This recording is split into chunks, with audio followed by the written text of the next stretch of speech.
All right, good morning, everyone. So let's get started. It's now 9:46. I'll try and finish this in about 20 to 25 minutes time. So these are four pages of work. They are not comprehensive. They are not everything we have covered since January. So for that, you need to go through your syllabus, every single little bit of that learning objective. You do that the same for biology, for physics, geography, ICT, any of the Cambridge subject. All their past paper questions, they are all based on the learning objective. Okay, so let's get started. In these first questions, so when you do questions, you need to make it a habit of actually going through questions by underlining and circling. But just because you underline does not mean you understand what is going on. Yeah, all right.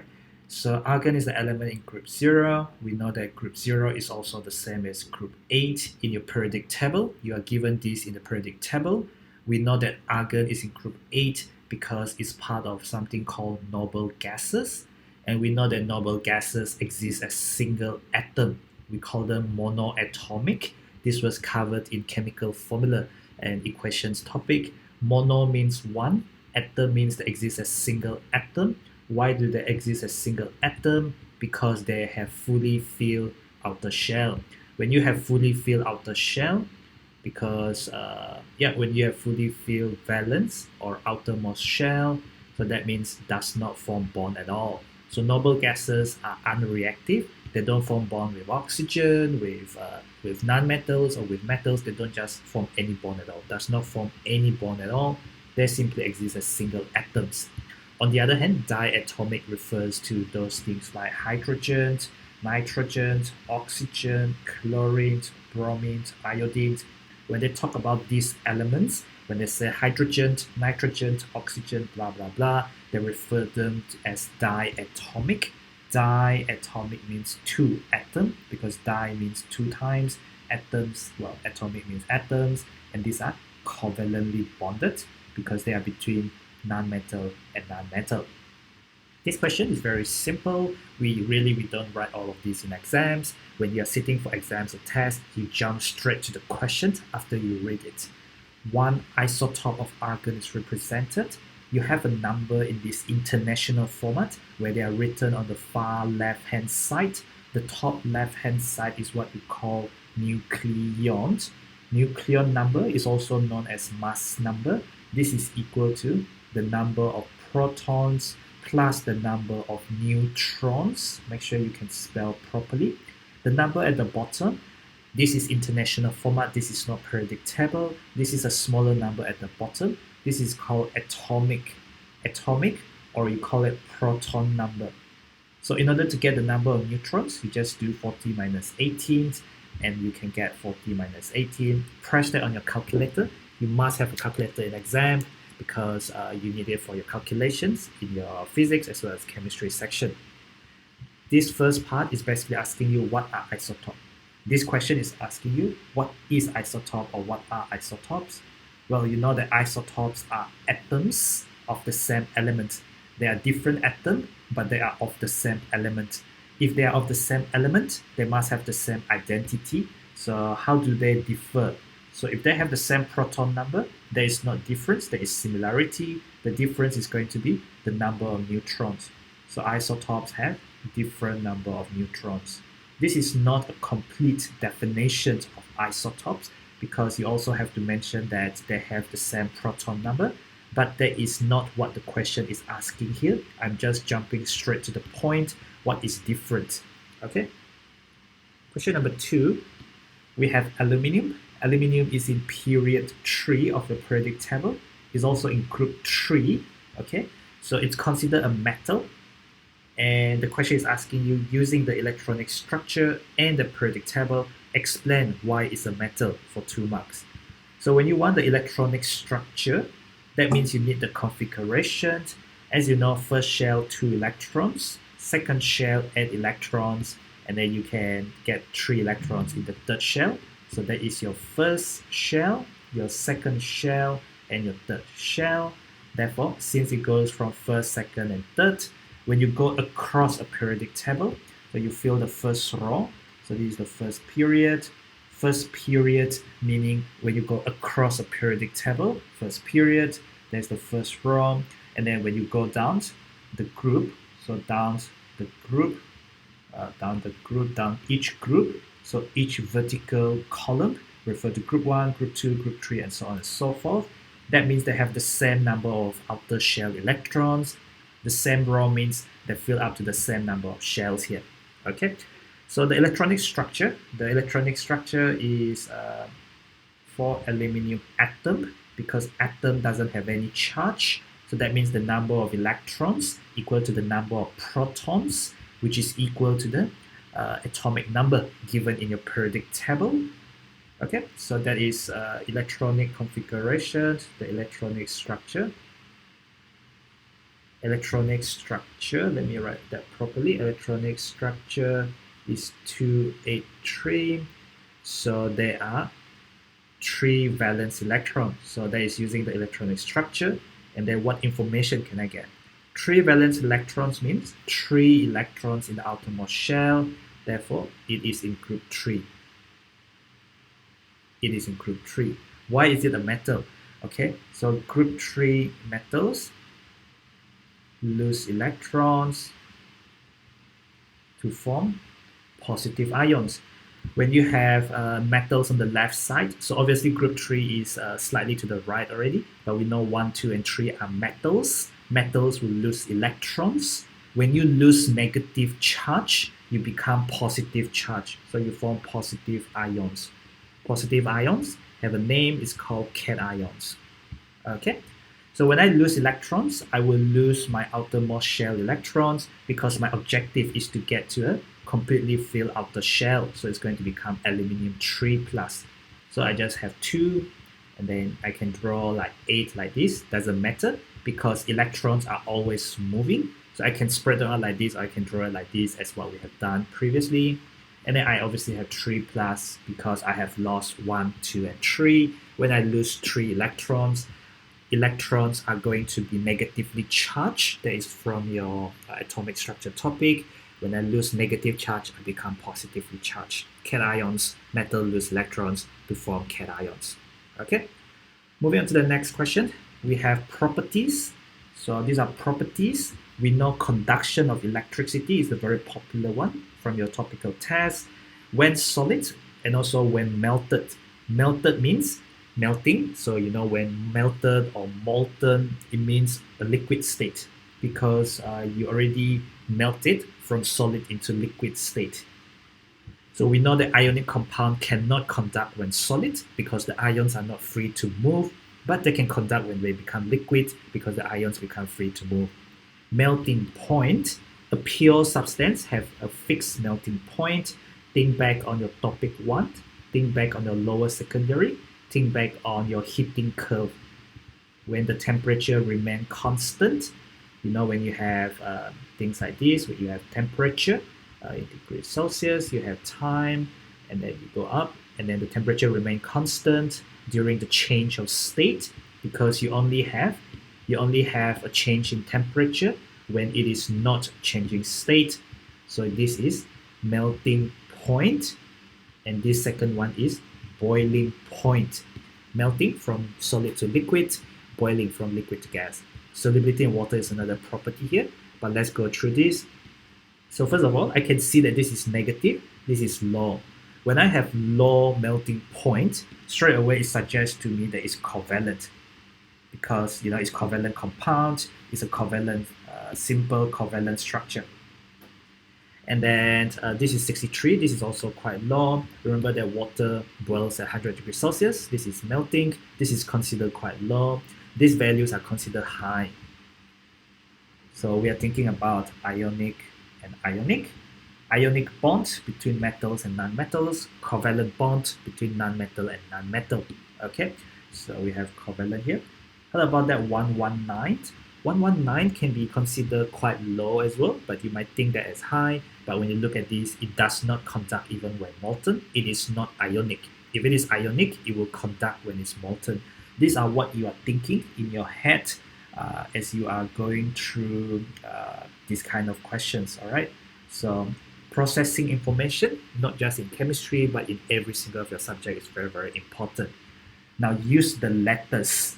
So DWXYZ. That means you do not put down whatever the name of the element or whatever, because use the letters. Then you can use them once, more than once, or not at all. So the substance that is not a solid, not a solid. Careful, yeah, read this kind of question. If it is not a solid, that means it already melt. Room temperature is 25 degrees Celsius. That's room temperature. So something already melt before, by the time it gets to 25 degrees Celsius.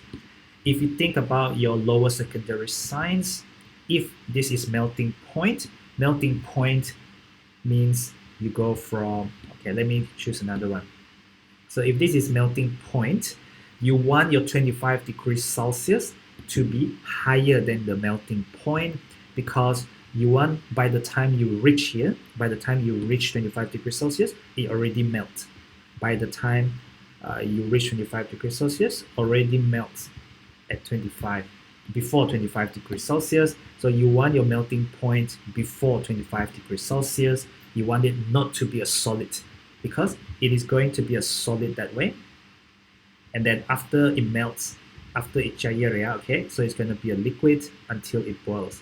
So not a solid, it's going to be this one. W is already melted before 25 degrees Celsius. So that is W there as the answer. The substance that is a group 1 metal. Okay, metals can conduct electricity. Metal conduct electricity whether it is solid, liquid, or gas. Solid and liquid. Ionic compound do not conduct when it's solid, but you know metal can definitely conduct electricity. That's why we use metals in our electrical wiring. Look at this. Metal can conduct electricity when solid, but then you look at this. The melting point and the melting point. This is something you might not have thought of, and I was wrong. This is not covalent, by the way. This is not covalent, and the reason why it's not covalent is because it conducts electricity. Read carefully, see, I make that mistake, so I'm correcting that mistake now. It's not covalent because it conducts electricity when it's solid. So what this is this is your metals. And well, I know group 1 has a very special property. They do react with water. You will learn more about this in your year 10. So give a reason for your choice. So the answer there is Z, because Z conducts electricity when solid. So metal can conduct electricity when solid. So I'm just using the property in the table, and molten. And also group 1 metal. Group 1 metal reacts with water. So you will learn more about this when you come to metal topic. Now the substance that is an ionic compound. Compound contains 2 or more elements bonded together. Ionic means metal and nonmetals combined together. The property of ionic compound: conduct when solid. It does not conduct when solid. Conduct when molten. And then very high melting and boiling point. And therefore X must be the ionic compound that we are looking at. All right. Give 2 reasons for your choice. 2 reasons. And of course, we just look at the table. We know property of ionic compound: does not conduct when solid, conduct when melting, when melted, when it becomes liquid. All right. So that's property number 1. Very high melting point. High melting and boiling point is a property of ionic compound. Covalent compound: low melting and boiling point. So what can I say? X conducts electricity when molten. When molten or when melted. Molten means it already turned to liquid, but not when solid. But not when solid. And you should know the reason for it. Okay, so here is the reason why you say X is ionic. Not the reason why X can conduct, because free ions to move when liquid. But then when it is solid, not free to move. When it's solid, you are just vibrating about fixed position. That is a lower secondary state of matter. Not free to move in solid state. And of course, the other property is X has high melting point. Alright, so melting and boiling points are properties that you can identify ionic or covalent compounds in your combined science. Question 4 is this new topic that we have done recently. It's to do with reactive masses. So we know that this is a balanced equation. Balanced equation because there is 1 in front. So there's 2 of X and there is 2 of X. There is 3 oxygen. There is no oxygen here, but there is 3 of that CO. It means CO, CO, and CO. CO is carbon monoxide. Monoxide because there's 1 oxygen. Carbon dioxide because there's 2 oxygens. Careful with the names, yeah? Anyway, so 3 of this CO. We cannot change the formula, but we can change the number in front. So to balance it, they have 3 oxygens from 3 CO, 3 carbons, and these 3 carbon there. Okay? So relative molecular mass is for 1 unit. We keep on emphasizing this. MR is for 1. Untuk satu buting sahaja, okay? So that is X2O3, that's 160. So that is 160. But remember, this is MR. There is 3 carbons. The MR is for 1 unit. For 1 carbon from the periodic table is 12. X, you don't know. CO, the MR for 1 CO, the MR for CO is going to be 12 times 1 because there's only 1 carbon, plus 16 times 1 because there's only 1 oxygen in 1 unit. So what you have then is 28 in your calculator. But what is important in this topic, as I keep on emphasizing, we are dealing with reacting masses. Reacting masses, okay? Everything on the left must equal to everything on the right. There's only 1 of these, so 1 times 160 give you 160 gram. Gram, it has unit, all right? 3 of that carbons, each of which is 12, so 3 times 12 equal to 36 gram for the 3 carbons. I don't know about the 2x, but I know 28 is for 1 CO. So, after that, I have 3 times 28 on my calculator. I get 84 gram. But here, I have the MR of X. So let's say you don't know the MR of X. You don't know what X is. Let me just give it X. I have 2 of it. I have 2 of it. 1 unit of it is X. But I have 2 of it. So I have 2X gram.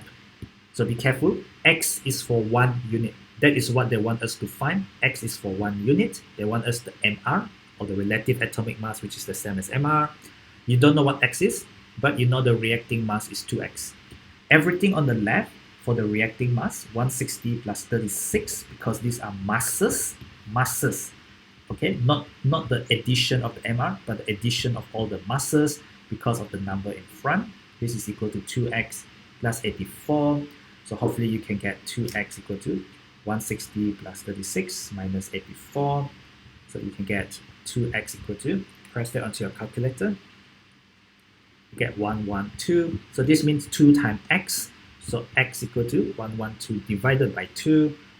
And I get 56 exactly. If you look at your periodic table, this is not proton number. This is relative atomic mass. Be careful.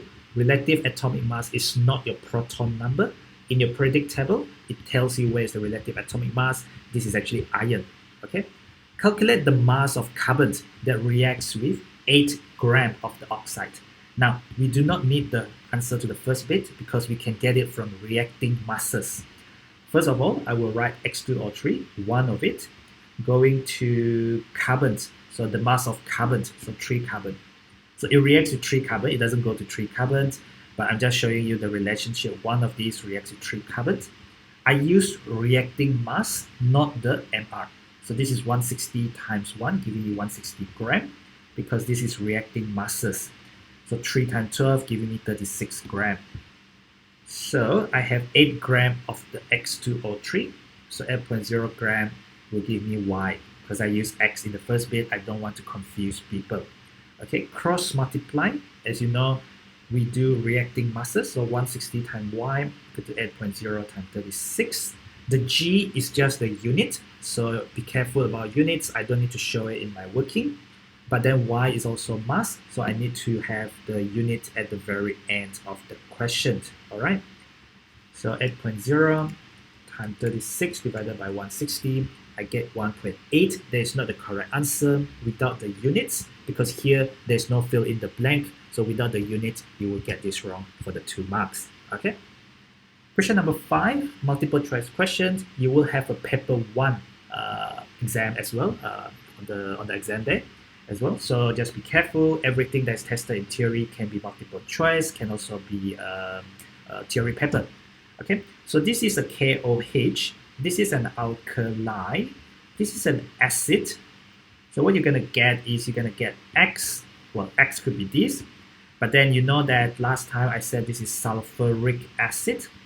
Sulfuric acid will form sulfate salt, and as you know, sulfate is SO4 2 minus. As I said, these things are never given in the real exam, so you need to know all the table of ions, and this will help you when you go to year 10 and year 11 as well, because these things are things that you use again and again, including hydrochloric acid, HCl, HNO3 for the nitric acid, and also sulfuric acid, H2SO4. Okay, so these are commonly asked acids, and you will learn more about these eventually under the acid topic as well. So a lot of it comes down to vocabulary. Now, what is going to be your salt? Your salt contains a metal cation and the sulfate. So the alkali here is KOH. So you will get potassium sulfate. So it's like exchange of ions. So you get potassium sulfate and you get water. Potassium sulfate, group 1 metal. Group 1 metal, when they form cations, they lose 1 electron. K plus SO4 2 minus. As you know, how do you form formula? So this question is not as simple as you thought it is. It involves formula. So you know there are 2 of that, K plus, so K2SO4. KSO4, that is wrong. KSO4, that is wrong. So what is the next thing? The next thing is balancing equation. Balancing equations. If you look at that, if I write down the left hand side, then does it give me this? Or does it give me option D? Well, let's have a look. This is 2KOH. If you count, this is called counting atom, yeah? 2 of KOH. So that means there is 2K, there's 2K, there's 2 oxygens. So 2 times oxygen, 2 times hydrogen. There is 2 times hydrogen. There is 1 time SO4. Yes, there's oxygen there, but I prefer to balance the SO4 like this, because here you can see 1 time SO4. So it's balanced straight away. I don't need to care about the oxygen there. But here you see there is only 2 times hydrogen, only 1 times oxygen. So this is what you're thinking in your head. This doesn't carry forward to this, because altogether you have 2 hydrogen and 2 hydrogens. You have 4 times hydrogen here. You only have 2 hydrogens. This is not balanced. When something is not balanced, you know that it's not right. Therefore, you put a 2 in front to get 4 hydrogen and 2 oxygen to balance that. That's why the answer is D there. So 2 parts to these questions: getting the correct formula, and then getting to the balance equations. As you know, balance equation is required in reacting masses. If you don't have balance equations, then you get the wrong reacting mass because you didn't multiply by the correct number. Wrong reacting mass means wrong calculations. Okay. Now to the last page. This is a very straightforward question. This is about states of matter. So states of matter is not really a big topic, but when they come up, then you have solid versus liquid versus gas. You gotta be able to describe all those things. The usual thing involved, the bunching. So how are they grouped together? And then what's the other one? Motion, I think. Motion or the movement. How free are they to move around? And then draw a picture. So you can see your chapter 1. You can also see the mid-year revisions, the revision we did back in March. The tutorial video is in the same playlist, yeah? So this is not correct. We know that gas will spread. Gases go out in all directions because they travel in all directions, so A is wrong. Because A is correct. This is a correct statement. Gas will fill up a container. Okay? Gas fill up the whole room. They are able to move randomly. Random means you can't control their movement. In fact, this is a correct statement again about gases. They are arranged in regular patterns. Regular is wrong because that is for solid. When you think about solid, they are arranged, they are packed closely together, and then they are regular like this. They are arranged regularly, just like soldiers. Therefore, C is wrong. C is incorrect. So that is the answer they are looking for. Large spaces between the particles, yes for gases. So again, D is wrong. Question 7. So this is an international format kind of notation. They are not your periodic table because they give the bigger number on top. They are not in the middle, they are on the left hand side. So what you have is you have nucleon number. Nucleon number is also known as mass number in your syllabus. This is equal to number of protons, and then it's added together with the number of neutrons, because nucleons means everything that live inside the nucleus, which include the proton and the neutron. Yours is atomic, or you call it proton number. This is the identity of the element. Each element in the periodic table, you go for element 1, element 2, and so on and so forth. They are arranged in order of atomic or proton number. They want nucleon number, so straight away it's just 23. Number 8, we have again this international format notation. Very scary looking big numbers, but it's the exact same thing. This is a proton number or atomic number. This is the nucleon number. Nucleon number, as I mentioned, is equal to number of protons plus number of neutrons. So if you want the number of neutrons, if you want this, you move the number of protons to the other side. So this is equal to this neutron number of neutrons is going to be equal to the nucleon number, which is the number on top, minus the number at the bottom, which is the proton or the atomic number. Not straight from the periodic table, but based on this international notation. Proton number 92, so C and D is out. Electron number, so electron number will be the same because it says these are particles, they are referring to the atoms. Atoms have no charge, therefore the number of electrons equal to number of protons. Okay, now the neutrons, we know it's not 235 because 235 is everything. It's the number of proton plus the number of neutron. Without calculating, I only have one answer. You can check on your calculator, 235 minus 92, you will get 143 as well. This is the last question in this tutorial. So what do we know about electronic configurations? This is an element definition from your lower secondary, from what we did, contains only one type of atoms. Okay, only one type of atom. It does not say contain one atom, it says contain one type. Because, example, you can have argon, which is monoatomic. They don't like to form bonds. Neon, helium. These are noble gases. They are group 8, as we did in the previous question. But you also have diatomic elements. Diatomic elements such as hydrogen, nitrogen, oxygen, what else? Chlorine, blah, blah, blah. So these are elements that form covalent bonds. These are not dot and cross. You need to be able to convert this into dot and cross. They share 3 electrons from each thing. So altogether 6 electrons are shared. When you draw dot and cross, you gotta draw fully fill out the shell. Dot and cross all in the syllabus. Dot and cross in the syllabus. Any of the dot and cross in the syllabus, they can ask you anything as long as they are in the syllabus. Now this has 7 electrons in the outer shell. 7 electrons in the outer shell means group 7. Group 7 means, well, Cl2, Br2, I2, F2. So they are all diatomic. They are all elements because there's only one type of atoms. Even though they are bonded together, it's still one type of atoms. These are all elements because they contain only one type of atoms. If you think about picture, this will be single atom. This will be diatomic, but they are still one type of atoms. Okay, so I can show them. Still one type of atoms, but 2 atoms bonded together by covalent bonds, diatomic element. Monoatomic is definitely wrong because we know that they are diatomic. Think about your F2, Cl2, Br2, I2. It forms a covalent bond with hydrogen, that is correct. You think about HCl, this is in your syllabus and also in your notes. Okay, hydrogen has only 1 outer shell electrons. Chlorine has 7 outer shell electrons. So I'm just showing the outermost shell electrons. 7 dot originally, share 1 electrons, fully fill outer shell.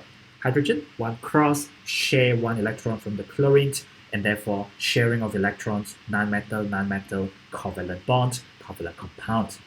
Forms a positive ion, that is wrong. Non-metals gain electrons. Non-metal gain electrons in order to form negative ions. So non-metals gain electrons, form negative ions, which are called anions. D, it forms covalent compound with group 1. That is wrong because it forms ionic compounds with group 1. Think about your NaCl, your most common ionic compound, sodium chloride.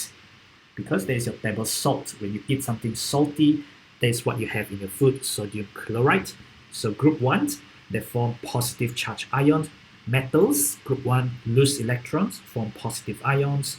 Group 1, lose one outer shell electrons, form single positive charge. Group 7, non-metals. Group 7, they just need to gain one more electrons to form negative ions. And negative ions, -1, +1, you should know 1 and 1, the valency crisscross, and you get this formula, NaCl for sodium chloride. So that's it for this tutorial, and I think that's about all the time we have for the lessons. I don't see you next week, so yeah, do revise on your own. Go through the syllabus one by one, and hopefully, yeah, you do better in your end of year exams. All right, so I'll start recording, and we'll call it a day here. And yeah, if you got any questions, feel free to just ask me anytime through text and anything. All right, okay, all right. That's